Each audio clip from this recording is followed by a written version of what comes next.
Raphael's Anecdote Number 1. A Unique Vermilion. Chapter 1. Unfinished Work. Thomas's art exhibition begins in a week. Raphael's art covers almost all of the walls, except for one. Thomas announced that, on the opening day, Raphael's magnum opus would be there. However, until then, no one can see it, not even his sponsors.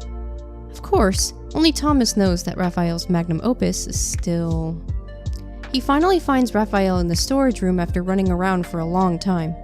Thomas stops to catch his breath. He wipes the sweat off his forehead with one hand and airs himself with his collar. "You're here. You're not going to take a bath today?" Raphael doesn't spare Thomas a glance. His eyes focused on the building in front of him. It's a fortress made of thousands of identical pieces of fishbone, each tower a different height. "I knew you'd bother me, so I locked the bathroom door from the inside. But then I forgot to go in." Raphael weighs the small bone in his hand, thinks for a bit, then places it on the top left corner of the fortress. Thomas furrows his brow. "And the key?" "I don't know." "Fish brain," Thomas mutters. He takes note of what Raphael is building. "You haven't finished your painting yet. Why are you making this?" "Maybe it's because I can't paint right now?" Feeling anxious, Thomas feels any work of Raphael's is a masterpiece. He takes a step. "This is pretty good. Why don't we use this as your final piece? People can also see our great painter's installation art." Raphael glances at him. "You want me to rebuild this at the exposition? It's 2,000 pieces. I don't have that much time." Thomas deflates like a balloon. He massages his temples and says, "The sponsors called me again today. They're very worried about the situation regarding the final piece. I know you don't care about these things, but it's not just about you. It's also about my reputation. I can't... we can't mess this up."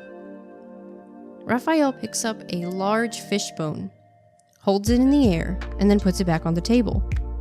He focuses on the building, completely ignoring Thomas. Seeing Raphael ignore him, Thomas becomes exasperated and says, "You've been painting for a while. Why don't you let me take a look?"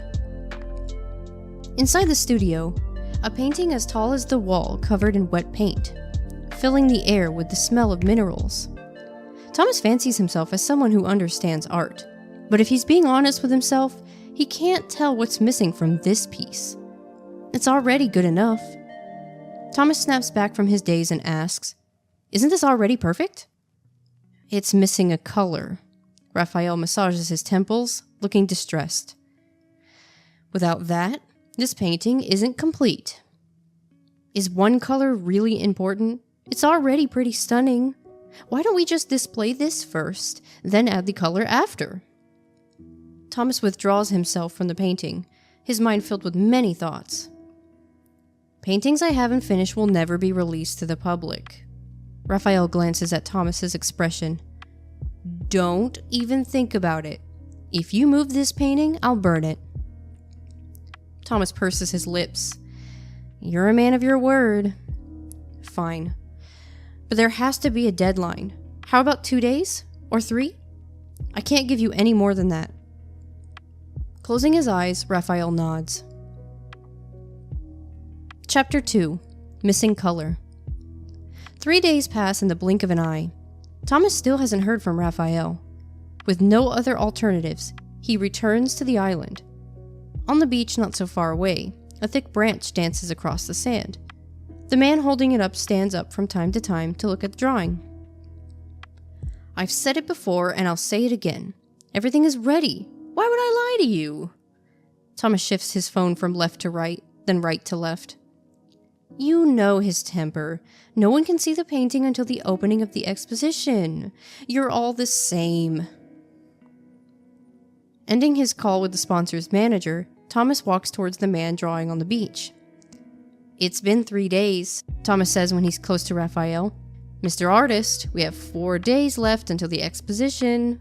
What are you doing?" Did you go blind already? Raphael stands up and props the branch up with his right hand. At his feet, a drawing of the sea is in the sand. If only you drew this at the exposition. What's the point of having it here? After admiring his work, Thomas quickly asks, "Did you find that color?" Raphael slams the stick into the sand twice. "If I did, I wouldn't be drawing here," he says, slightly frustrated. Sighing, Thomas puts his hand on his waist. "Let's go to my friend's pigment factory. There are thousands of colors there. You're bound to find one you want." "No," Raphael says. "Those have been chosen countless times by other people. I will never let them be in my paintings." Thomas sighs. "I knew you'd be like this. I wouldn't have suggested this if I could afford to wait any longer." Chuckling, he continues in a wistful tone. "You were like this when we first met." Looking up at the endless blue sea, Thomas closes his eyes. "I remember. Back then, I compared myself to you." Thomas recalls that time when he was still passionate about art. Chapter 3. Passionate Colors. At a charity event, his painting just so happened to be displayed alongside Raphael's. Thomas had heard of Raphael before. He thought he stood a chance against him. If his painting sold for a price higher than Raphael's, then he would become famous overnight. With that thought, Thomas went to the exhibit early.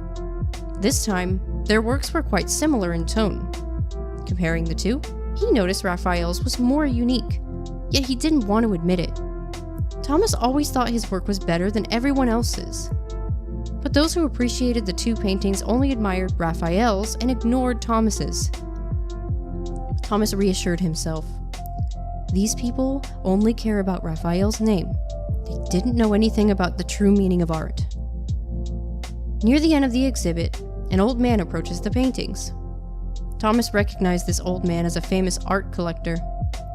Finally, someone who knew art. When the old man stopped in front of the two paintings, his eyes only looked at Raphael's piece. Such passionate color. Only Mr. Raphael could convey emotions like this. Thomas was consumed by jealousy. Mr. Thomas's painting was pretty good too, right? The old man takes his glasses off. He glanced at Thomas's painting, waved his hand, and said, "The red's off." Thomas's painting wasn't sold for a good price that night. It was the same night that he decided to let himself visit Raphael. Chapter 4. Carefree Painter. Raphael only let him in when he heard Thomas was also an artist. That was the first time Thomas met him. Thomas wanted to have an artistic discussion with Raphael about colors, but Raphael didn't seem interested. He just sat at his desk, mixing colors in a paper cup. Thomas asked if he knew his painting sold at a high price. Without lifting his head, Raphael asked, "Which one?" "The one at the charity event?" "Oh." At his lukewarm response, Thomas was now confused. "Do you not want to know how much you sold it for?"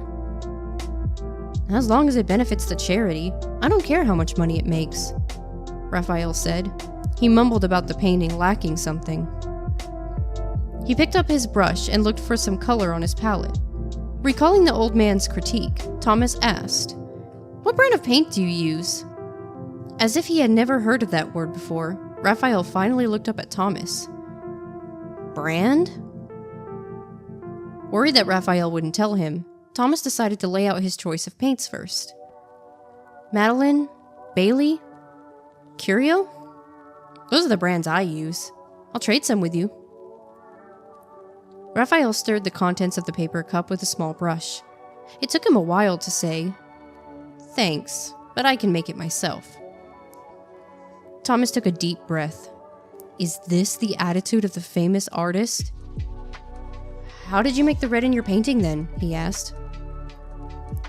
Raphael made a line on a piece of paper with the paint from the paper cup. Satisfied, he looked up at Thomas again. "Are you here because you want to learn from me?" Hearing this, Thomas felt a little irritated. But he knew that to learn the truth, He had to let go of his pride. "If you tell me, I'll make you even more famous." Rafayel took the paint and mixed it into his canvas. "I don't paint for fame." Thomas returned to the present, opening his eyes to gaze at how the waves lapped at the sand. He feels sentimental. "After that, I studied business to become your manager. To be honest with you, I was stunned the first time I saw your work. I couldn't believe that someone as talented as you existed. So, I believe in your talent. You wouldn't be stopped by an artist's block. You'd..." Turning back, Thomas's words stop in his throat. Raphael's figure moves further and further away, eventually becoming a small dot in the distance. Chapter 5. Drastic Measures. With 2 days left until the exposition, Thomas decides to take matters into his own hands. Darkness covers the sea and the island, and the studio is lit up by the moonlight filtering through the window. Thomas sneaks inside. He glances around, and when he doesn't see any sign of Rafayel, he fixes his gaze on the giant painting leaning against the wall. His footsteps are silent as he moves towards it. He puts on the gloves he brought with him, kneels, and tries to pick up the painting. Right at this moment, someone comes out from the shadows. The air is filled with the sound of a match being lit. Thomas shouts, What are you doing with that match?" Rafayel glares at Thomas. "If that painting moves even 1 centimeter, I will light it on fire." Okay. Fine, don't do it." Thomas takes several steps back. Rafayel, match in hand, stands near the painting. His gaze doesn't leave Thomas. With the match so close to the painting, Thomas's heart almost jumps out of his chest. Hurriedly, he says, "I moved it at the most 9 millimeters. It hasn't moved a centimeter. You can see for yourself." Raphael's gaze shifts, but he doesn't look at the painting. Rather, he stares at Thomas's feet. "Move. You're stepping on my conch." The wooden board Rafayel had slept on since noon rests in the corner. Thomas turns on the light and moves it aside. "How can you even sleep on it? Are you seriously doing this just so you can guard your painting?" The light flickers on. Thomas notices what Rafayel is holding, a conch he's never seen before. He clicks his tongue, puts his arms on his waist, and glares at Rafayel. "There are 2 days left until the exposition, and you're trying seafood?" Rafayel looks at Thomas for a few moments before he says, "Do you think of nothing else other than eating nature's creations when you see them?" Thomas takes a moment to think. "You want to use it as paint?" "Yup." Rafayel wipes the conch with the utmost care. "The color I need might be in here." Thomas, after a moment of shock, grabs Raphael's arm. "Then what are you waiting for? Hurry up and start painting." Rafayel pulls his arm away and says, "I can't paint right now. It'll take me at least 3 days to get the paint out." 3 days? Thomas felt as though he had been struck by lightning. Taking a deep breath, he asks, "Is it possible to extract the color in 1 day?" Rafayel pats Thomas's shoulder. "Nope." Excitement fades from Thomas's face. On the night before the exposition, Thomas calls Rafayel for the 10th time, but to no avail. He takes a deep breath. He knew he'd be like this. Thankfully, Thomas has a plan. It's not the greatest plan, but at this rate, he has to give it a go. Final chapter, Chapter 6. A Unique Legend. It's been 3 days since the end of the exposition. A mountain of conches sit at the corner of the studio, leading up to the assortment of paints. Pieces of conch shells are scattered across the floor. Rafayel stands in front of the painting with a brush. In his left hand, a roughly thumb-sized blotch of color stands out amongst his colorful palette. Thomas drifts into Rafayel's studio with a smile.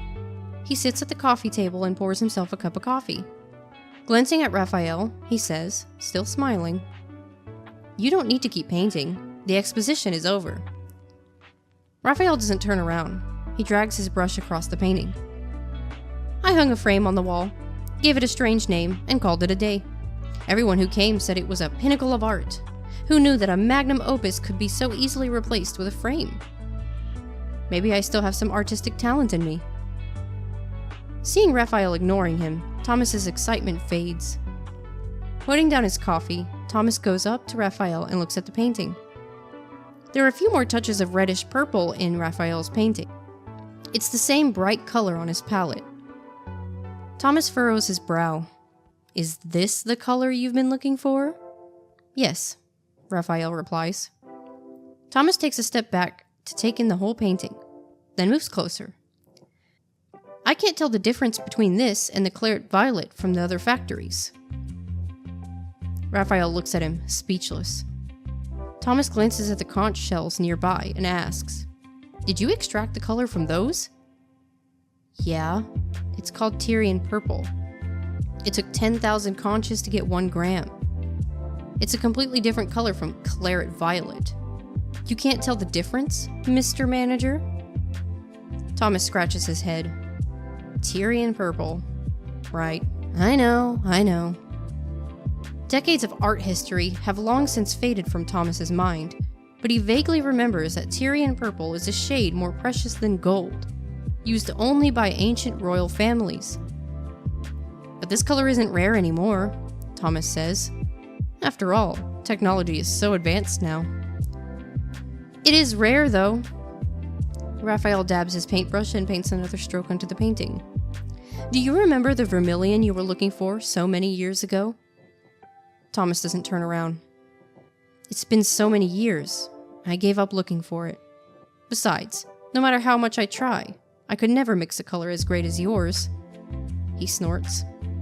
A unique vermilion. Does that even exist? Of course it does, Raphael says. Vermilion is a super rare color in ancient times. You should know. Well, yes, because the process back then wasn't as developed, and they didn't have the technology.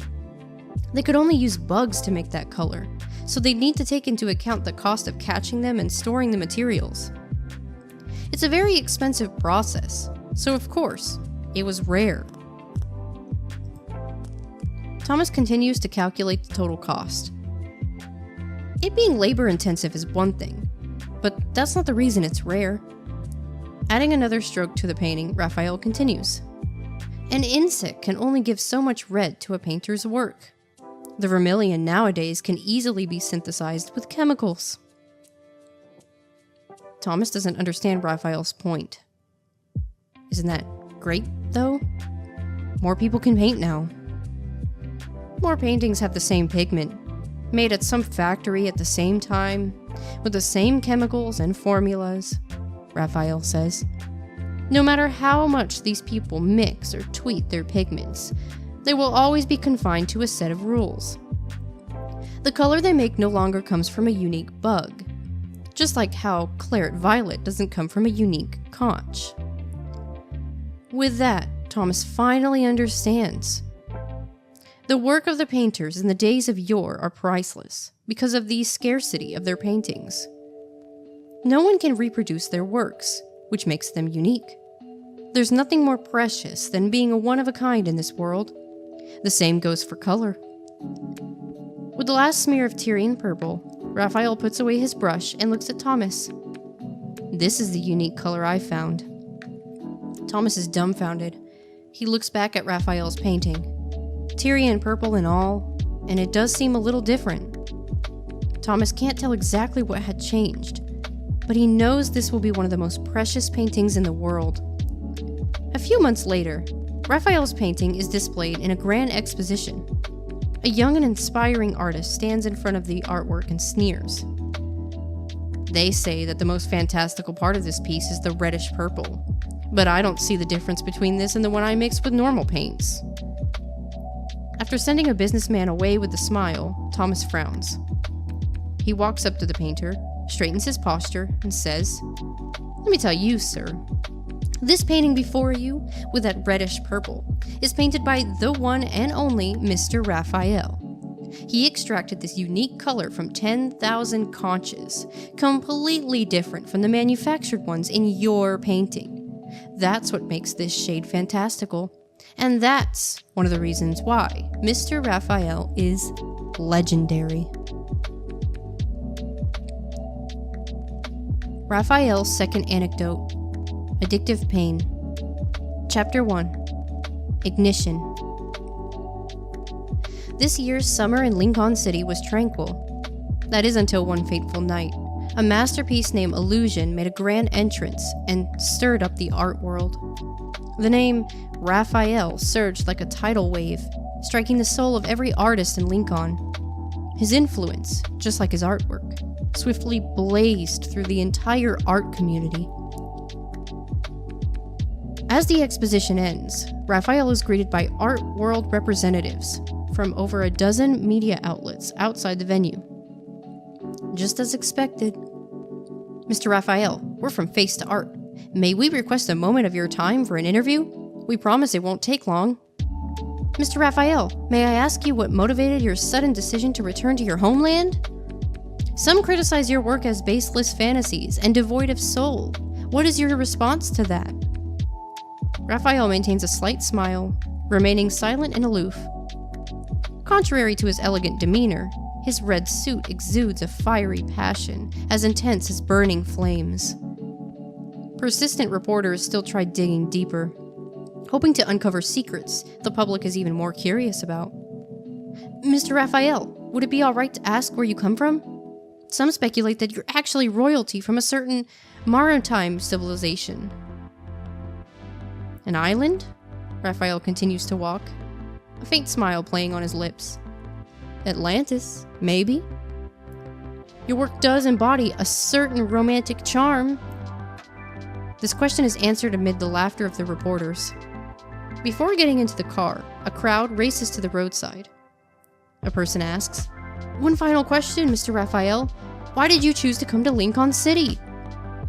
A fleeting, elusive glimmer flashes in Rafayel's eyes, so brief that no one catches it. Lincoln City and the people within it invoke a sense of wonder for me.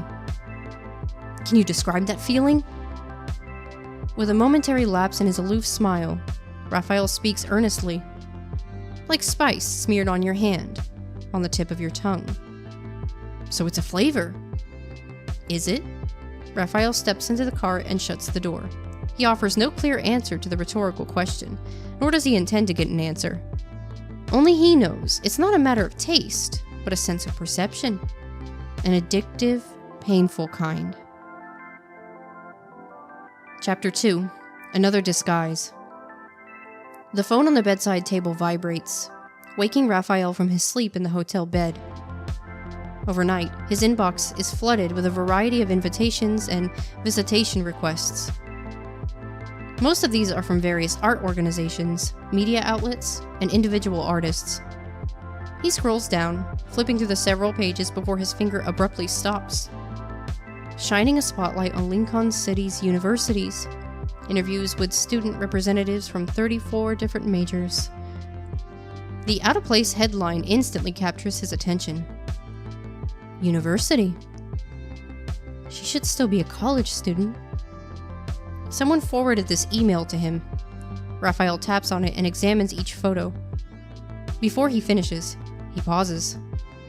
In the photograph, the student representatives of the university are all smiles, radiating joy and optimism. Behind them is a building with a glass spire, on which hangs a sign bearing the name of the university. At the same time, he receives a new message from the sender of this email. University of Lincoln. That's where the person you're looking for is. There's a knock on the door. Rafayel silences his phone and rises from the bed. "Here is your mail, sir. Please take it," the hotel robot says, standing at the door. Its metallic, blocky hands holding a stack of letters. Unsurprisingly, it's not just a bunch of emails that arrive, but also a flood of physical letters. Rafayel takes them, returns to his room, and tosses them onto the table. He's still thinking about what kind of excuse he should use to show up at the University of Lincoln. A renowned artist, wandering aimlessly through the campus each day and inquiring about the whereabouts of a particular girl. It is likely to make headlines in no time. It would be best to carry this out in secret. As he thinks, he inadvertently looks at several invitation letters for lectures. His gaze lingers on them for a moment. A thought spontaneously springs to mind. The University of Lincoln's Art Center, crowned with a glass spire, houses Rafayel's lecture in its largest auditorium, capable of accommodating many people. The aforementioned artist sits on the stage. As he wraps up his extraordinary lecture about his art, he sweeps his gaze over each face in the audience below. She is in this school, possibly within reach. However, it's a pipe dream to think that someone he's been chasing after so many years would willingly appear here. Mr. Rafayel, can I ask you a question that's not related to the lecture? A student's voice from below the podium pulls Rafayel out of his hazy thoughts. Rafayel adjusts his sitting position. Sure. I heard you're not particularly fond of discussing your artistic philosophy in public, even turning down invitations from professional art institutions. So why did you agree to give a lecture at our school? Is there something here that particularly appeals to you? The student grins, suggesting that this line of questioning is far from over. Is your ex here? A sudden uproar fills the entire lecture hall. After a while, as the student slowly quiets down, Rafayel responds, Maybe. Just as the cacophony is about to subside, noise surges again like a wave rising from the ocean. Rafayel pretends to share in their joy. His eyes, filled with laughter, slowly shift to outside of the window. After the lecture ends, Rafayel leaves the auditorium. The dean of the College of Fine Arts invites him to his office for tea, and incidentally brings up the matter of signing on as a visiting professor. The campus is lush with greenery. With the students moving back and forth, Rafayel feels a little better as he walks down these streets. However, the tranquility doesn't last long. Thank you, but I'd like to take a stroll on my own and soak in the atmosphere of the campus. Hold on, there's one more thing. Chapter 3, A New Player. Inside a private booth on the second floor of the Nest, Rafayel lounges on the sofa, idly playing with a coin in his hand. It's not easy to secure a meeting with a renowned, up-and-coming artist, the person seating across remarks, his greeting laced with hidden implications. Rafayel doesn't look at him as he places the coin on the table. As long as you can provide valuable info, there will always be an opportunity for us to meet. The lecture at Lincoln University was very popular. It seems you received my email. As the man speaks, he pulls out a file. He opens it, takes out some photos, and places them on the table. Here's what you requested. Quite a few people are keeping an eye on her. From what I can see, some have been planning for years. They're setting things into motion. The threads of fate have already spun a web around her. You're entering the game late, but if we act immediately, we might just get the upper hand by catching the others off guard. Rafayel listens half-heartedly, scanning the photos with no discernible emotion. To join now, it would be a late entrance, but he doesn't need to. He's been in the game since the beginning. What do you have on the others? The man shrugs. I can't dig any deeper. With your current status, you should have more channels than me. He takes out the other photo and places it on the right. Here's a bonus just for you. She's in the photo, captured from a distance. Rafayel's expression becomes a little colder. I believe I told you not to approach her. She didn't notice. Just an ordinary college student, going to class during the day and spending time with her friends afterwards. She sometimes joins in extracurricular activities. She's completely unaware of us. Besides, is she your type? Don't ask unnecessary questions. Rafayel chuckles. He picks up the girl's photograph and stands. And don't do anything unnecessary either. Suddenly, flames incinerate the file in the man's hands, as well as the photos on the table. It is intense, blinding. Otherwise, you'll never be able to work with anyone ever again. Chapter 4, Bait. Lincoln University's campus is accessible to everyone. Rafayel strolls under the shade of the tree-lined path, surrounded by hundreds of people. Ever since he gave that lecture, he has grown to love the campus ambience. Green leaves and red bricks. The area resonates with simple, crisp laughter and shouts. Even the air is saturated with the floral scent of late summer, invigorating and refreshing. What a free, shallow sea. Under the sun, the water is so clear that one can see the bottom. Everyone is a school of fish in this vast ocean, including himself. But she is only bait, disguised as a tiny red fish. It's possible that at this very moment, she's in the crowd. She may still be in some classroom he has yet to pass by. It's possible that in an unguarded moment, unnoticed by him, she has already brushed past him. No matter where she is, her aura has already attracted too many predators that don't belong in these waters. Rafayel knows if he takes the bait and appears by her side without meticulous planning, he will undoubtedly become prey. And there might be someone lurking in the shadows, using her as bait to capture him. Rafayel knows that since he's already reached this point, there's no need to rush. He must ensure his absolute safety before doing anything rash. Moreover, he is willing to spend the rest of his days with her. He wants to settle the score with her, bit by bit, slowly and steadily. At this thought, a deep-seated pain stings his heart, gradually seeping down, permeating his being. This process is undeniably painful, yet it's addictive. A leaf flutters, landing on Rafayel's shoulder. He stops, brushing off the leaf, and his gaze falls upon the scoreboard standing nearby. By a strange twist of fate, the photograph of a familiar face is right there. Rafayel recognizes her at first glance, so many years later. This photograph is clearer than he had seen before. He can recognize her features, which have changed a little from what he remembers. She's no longer as young as before, yet her eyes still twinkle with the same mirth that she always had. A voice echoes from deep in his heart. Long time no see. Aren't you that famous painter, Raf? The students nearby notice him and burst into excitement. Rafayel turns around and shushes them. The other person is overjoyed. Rafayel points to the pictures on the board and asks, "Do you know where the students of this major usually have their classes?"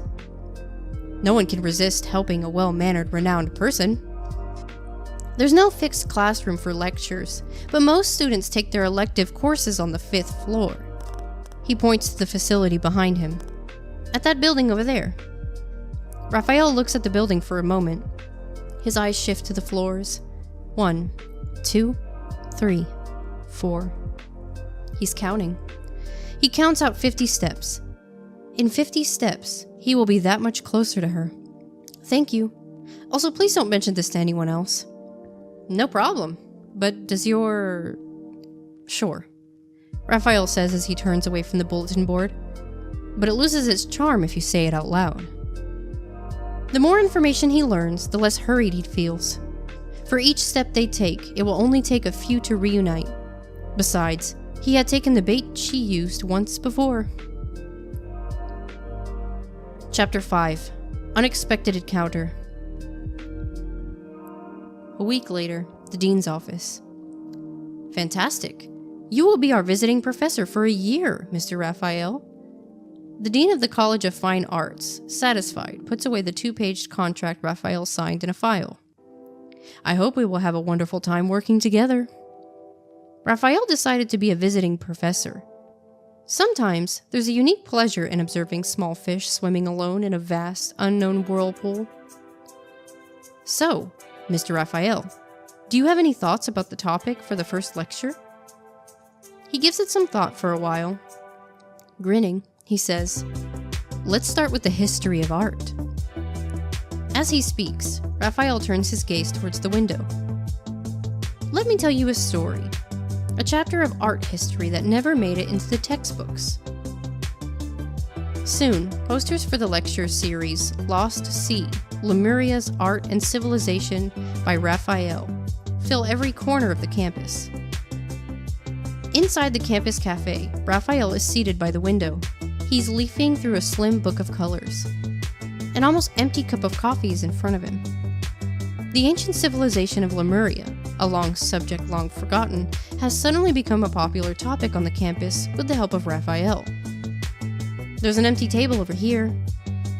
By the way, what was the name of the cake we ordered last time? That was absolutely delicious. Just as it was time for the mid-morning break, a group of girls arrived and settled down in the seats behind him. I think it's sea salt cheese? A familiar voice gently tickles Rafayel's ears. Sea salt cheese, like the summer day by the seaside. That shell-shaped design. Outside the window, a leaf falls. The girl continues to converse with her friends, but Rafayel can no longer make out her words. A summer day by the seaside. Seashells. The sea. Though her voice has matured, her pronunciation, enunciation, the rhythm of her speech, and even the emphasis in her sentences, every word strikes like a drumbeat, awakening the long-buried memories in his mind. Have you been keeping up with the Lemuria lectures at the art school? I want to attend one, but I heard the spots filled up as soon as they open. Her friend speaks with a heart full of sadness, yet the girl's voice carried a hint of confusion. Lemuria? You surely know about it. I was busy preparing for my thesis proposal, she laughs. The girl's confusion is somewhat weird, leaving him uncertain as to whether she has never heard of Lemuria before, or is simply unsure what the lecture is about. Rafayel glides the spoon along the rim of his coffee cup as he listens. If the seasonings aren't sufficiently added, the spice will be a mediocrity. The conversation behind him has already moved on. He sees no point in staying here any longer. He places the spoon on the coaster. He raises a hand and gets the attention of the passing waiter. Check, please. Final chapter, Chapter 6. A Perfect Opportunity. Morning in the studio of the Art Center. The students move their easels to the side of the classrooms. Their eyes focused on the canvas Rafayel has set up in the center. Mr. Rafayel, since the Lemuria lecture series has ended, what's the next series gonna be about? I bet it's paint. Look at that glass jar. This is a rare type of art class. Rafayel sits beside the canvas. He doesn't have a paintbrush or palette. Instead, he dips his hand into the vast, vibrant red paint. The students can smell the faint spiciness in the air. What are the plant ingredients in this paint? Chili peppers? He can turn that into paint, huh? That's expected of Mr. Rafayel. We can use hot sauce to paint from now on. All you know is how to eat, as expected of a student. Amidst the commotion, Rafayel remains fully engrossed in his paints. Various chili peppers can give different colors. Using plant pigments for painting is nothing special. He pinches out a bit of red, rubs it between his fingers, and sniffs. The colors have already been spread out in his hands, yet the scent remains too faint. It hasn't reached the level he desires. Spiciness is a sensation, not only perceivable by mouth, but also by the skin. It's similar to a painting. Rafayel applies a stroke of red onto the canvas. Color is also a sensation. If we rely on our eyes to judge, it becomes superficial. Color not only swifts with the changing light of different times, but they also appear entirely different in the eyes of various creatures. That's why creating art and who's appreciating art are of great importance. The students exchange glances. It's a simple principle, yet coming from Rafayel, it feels like it means something else. Mr. Rafayel, in your eyes, is this not red? Do you only see the color red? Rafayel smiles but doesn't continue the conversation. The students, understanding his unspoken cue, tactfully steer the topic in a new direction. Mr. Rafayel, how long do you plan to stay in Lincoln City? Can we still contact you after you finish your work here? Yeah, when will you have another exposition? On the canvas, varying shades of red are gradually layered. The pain from the spice seeps through his fingertips, beginning to stimulate an excited nerve. Perhaps he will remain in Lincoln City for a long time. After all, he has yet to formally invite an art appreciator, and his paint is still not properly mixed. The perfect moment will happen in the distant future. Rafayel's Anecdote number 3, Siren's Song. Chapter 1, Cliffhanger. Maverick finally arrives at the beach. The siren who deceived him sits on the rocks. She turns around, smiling amidst the fragmented waves. His bloodline that spanned 100 years has finally met its end, its family crest stained with the blood of loved ones. The siren is responsible. He cherished her, yet she dug out their hearts with her own hands. He wades through the shallow waters and climbs onto the rocks. His hands are marred with scars. These bloody hands had once cradled the girl's face, gently caressing her exquisitely sculptured features.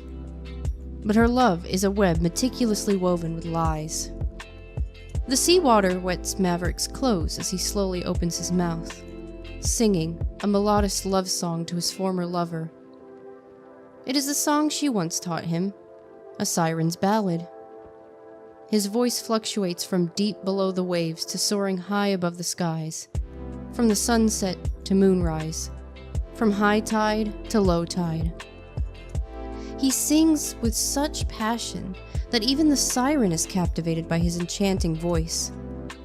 Step by step, he approaches her, caressing the bloodstains on her face that have yet to be washed away. He embraces her, whispering tenderly in her ear as he reveals the hidden dagger concealed in his sleeve. He plunges it into her heart when the song reaches its climax. Crimson curtains descend like a cascade of blood, the lingering echoes of the ballad resonating within the vast opera house. On stage, the man portraying Maverick gracefully bows, his dim eyes hidden behind a mask. Only then does the audience awaken from the enchanting melody, erupting into thunderous applause. He will surely be the rising star of the opera world, a prodigy. I've already come up with a headline. Let's call it Resurgence of the Siren's Voice, Royal Opera House 10th Anniversary Performance. Just as everyone showers him with endless praise, a piercing scream seems to shatter the glass dome of the building, like claws tearing through the magnificent robe. Mr. Fallon, he's dead. Behind the curtain, Rafayel leans against the backstage door, shutting out the cacophony. He closes his eyes and takes a few deep breaths. Finally, he can be himself.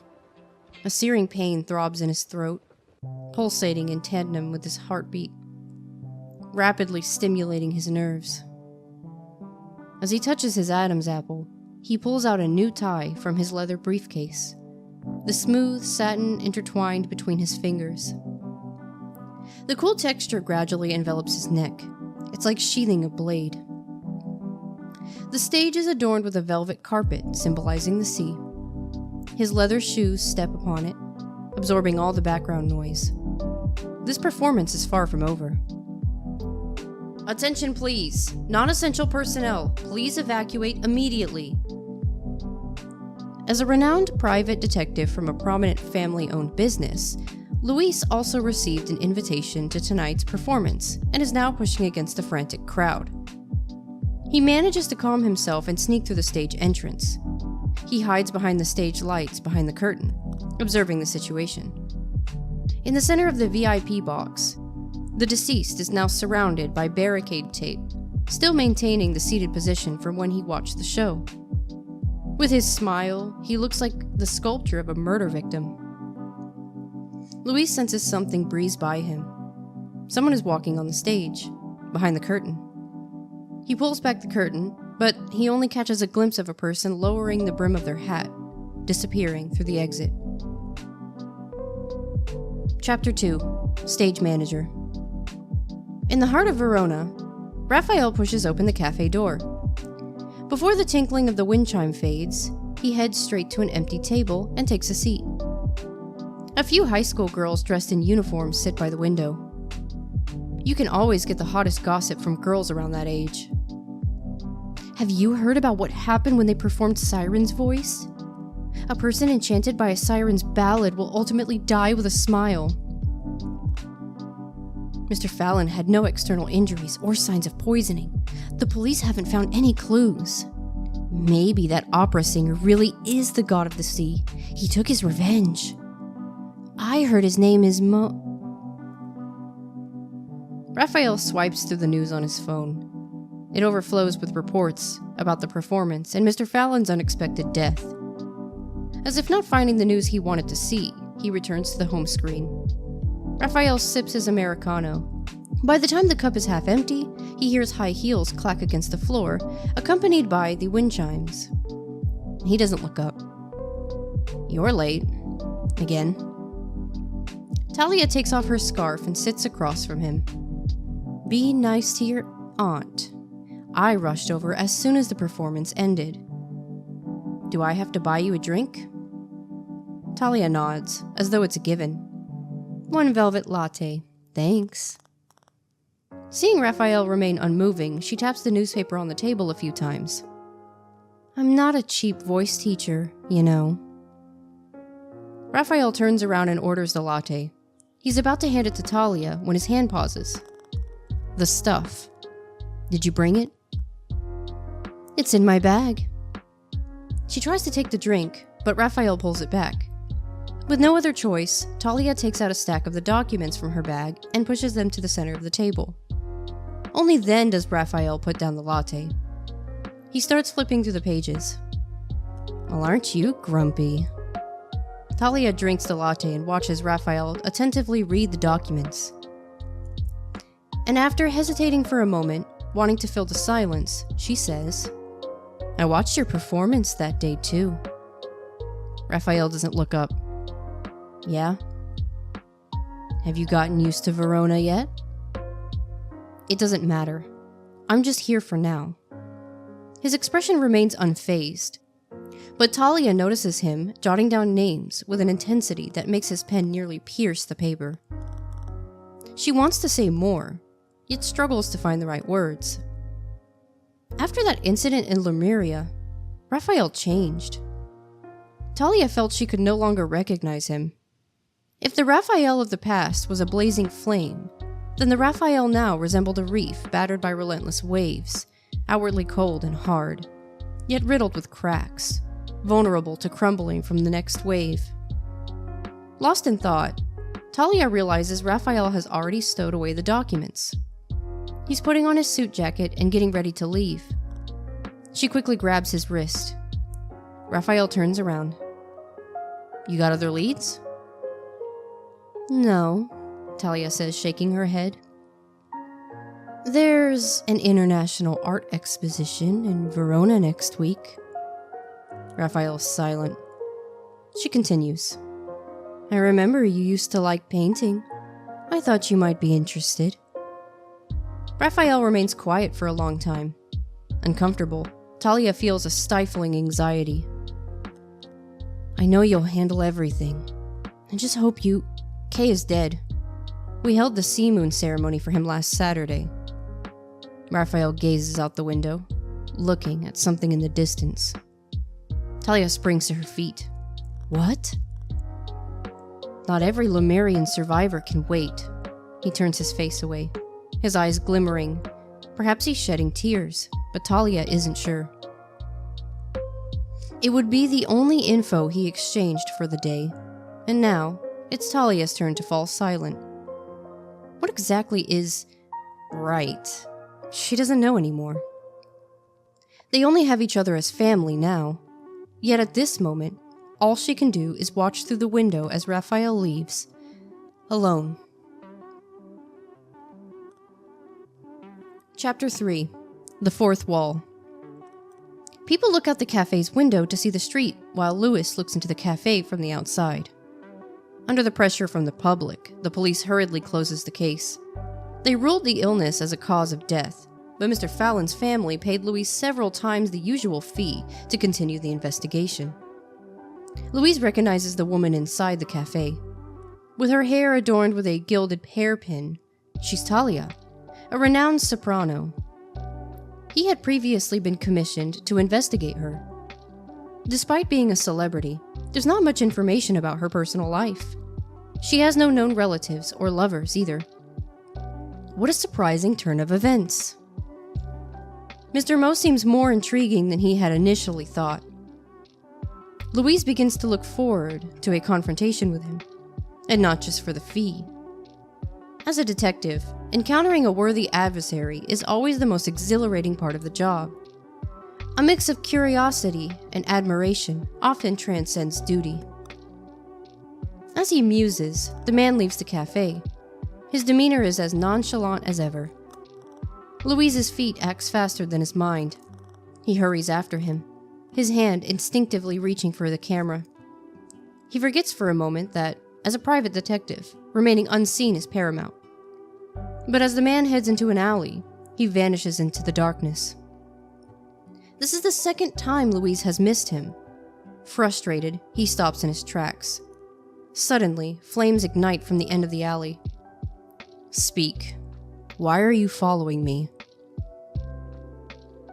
Chapter 4. Improv. This might be the day Louise is closest to the truth. At a fancy restaurant, Louise takes a seat directly across from Rafayel. If you answer a few questions, I promise I'll stop following you. How does that sound? Rafayel doesn't respond, which Louise interprets as consent. Do you like myths, Mr. Rafayel? My favorite is the killer's song.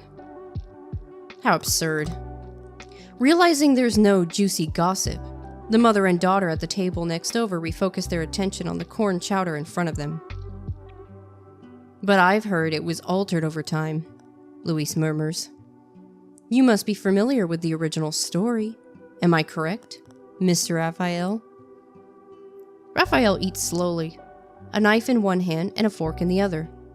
He cuts the meat on his plate with the elegance of the upper class. I have no interest in writing fairy tales. That's fine, Louise says with a smile. Let me tell you a version I'm quite fond of. Legend says that the siren was not a graceful woman, but a charming, handsome merman. Contrary to the stories in the operas, he met a woman on the beach, but she took his tail and cut off his scales. At death's door, the siren sang a mournful elegy.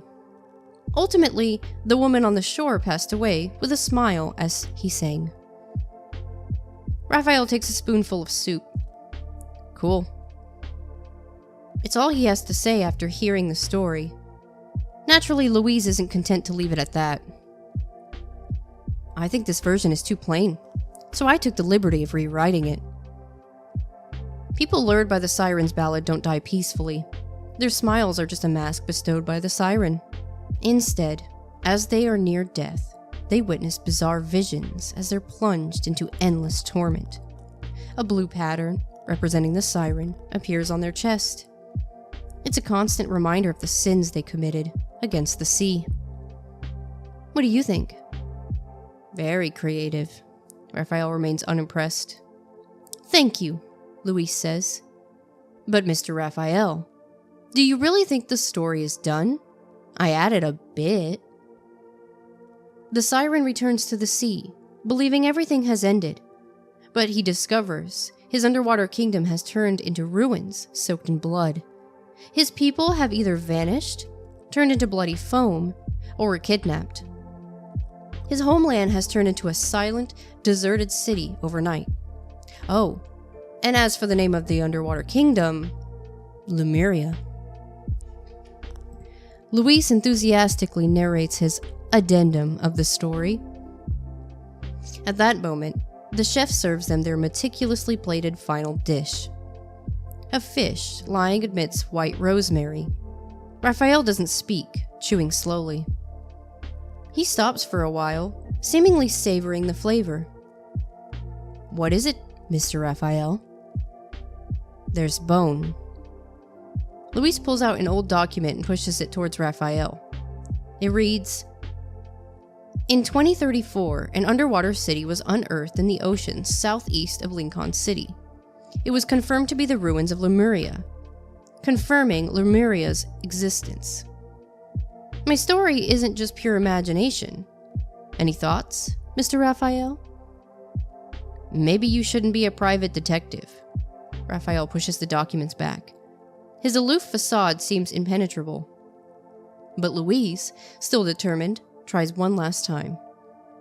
"There's still a part I haven't figured out." "Which is?"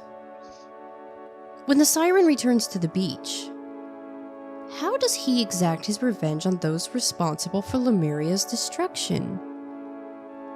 Luis pulls out a hefty personnel file and places it on the table, all while observing Raphael's expression. This time, Rafayel doesn't feign disinterest. He starts flipping through it.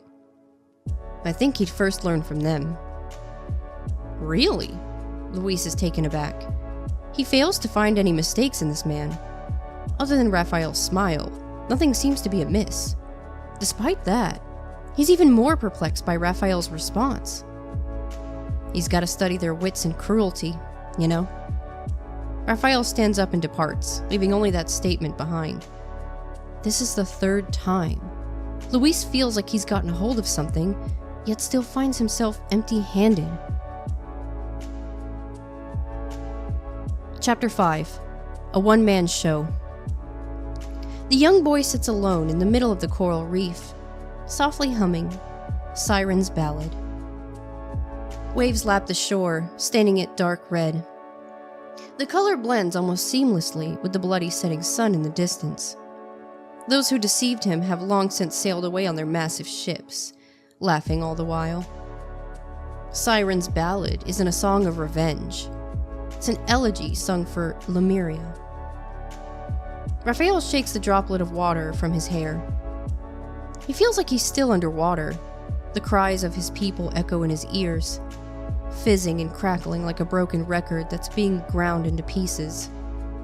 Something in his chest howls, urging him to open his eyes and avenge them. Rafayel wants to stand up, yet at the same time, his body is ensnared by the dark undertow. In darkness, the shadow of those he's personally laid to rest emerge and drag him down, lower and lower into the depths.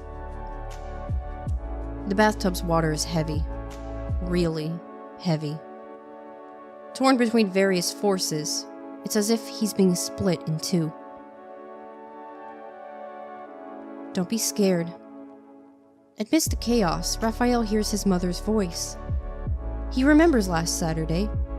He pushed Kay's wheelchair out of the hospital room, all the way to the beach. Hang in there. I'll bring everyone home. But Kay shook his head, looking at the sea. I can't stand it anymore. They took away my scales and drew my blood over and over again. I'm no longer Lemurian. The doctor told him in private that Kay was on his last legs. He wasn't sure what had kept him through such agony until now. The boundless land and sky had once been the dream of many Lemurians, yet they couldn't have imagined it turning into a never-ending nightmare. The remaining Lemurians also appeared. They promised Kay they'd perform the sea moon ceremony, but Rafayel still found it hard to let go. When the moon reached its final point in the sky, they pushed Kay's body into the depths of the sea, watching him slowly become one with water. In the crowd, Kay looked at Rafayel and smiled. Rafayel reads his lips. Don't be scared, he had said. Rafayel remembers a time from many, many years ago. Though it's a faded memory now, he hid behind his mother during a sea moon ceremony. His mother gently pulled him to the side, allowing him to witness the ritual. Don't be scared, she softly murmured. The world gradually becomes clear before Rafayel. He takes several breaths, and then wraps himself in a bathrobe. Barefoot, he steps onto the carpet and reviews the document Talia had given him. Final chapter, Chapter 6. Next performance. By the time the reluctant Luis reaches the pier, Rafayel had already boarded a ship and set to depart from Verona. It's perfect weather for sailing, clear, bright. The port radio station continues its 24-hour broadcast of citizens calling in. This is the 176th call about the special anniversary performance. Even though it had ended several days ago, countless audience members who experienced it in person still praise it as groundbreaking. It's an unforgettable memory. Even I, Joanna, regret not having gone to see it. Now, let's take the next call. After the call connects, the voice on the other end is sharp. "Oh, that opera singer, Mo. He's a real siren. His singing can seduce and kill. I'll follow him forever." The call abruptly cuts off. It sounds like an obsessed fan that has lost their mind and is now descending into madness. The ship sails for many days on the vast blue ocean. Finally, a silvery, white horizon appears. Rafayel stands on the deck, a suitcase with exquisite gold clasps at his feet. It draws frequent glances from other passengers. "Dear passengers, our destination Lincoln City is just ahead." He takes out a stack of documents and sets them on fire. The ashes are instantly taken away by the sea breeze. Then, he takes out a business card from his card holder and flips it between his fingers. Who knew the private detective's leads were, in some aspects, more comprehensive than his own? "All right, I'm getting off the ship now," he says. The seagull that had followed him all the way reluctantly leaves his shoulder. Approaching the beach, a sea breeze stirs. A photo from Raphael's breast pocket is blown away. But before it can go too far, a seagull snatches it with its beak and returns it to him. Rafayel gazes at the girl in the photo, a smile gracing his lips. He pets the seagull. "I'll give you some tasty snacks next time."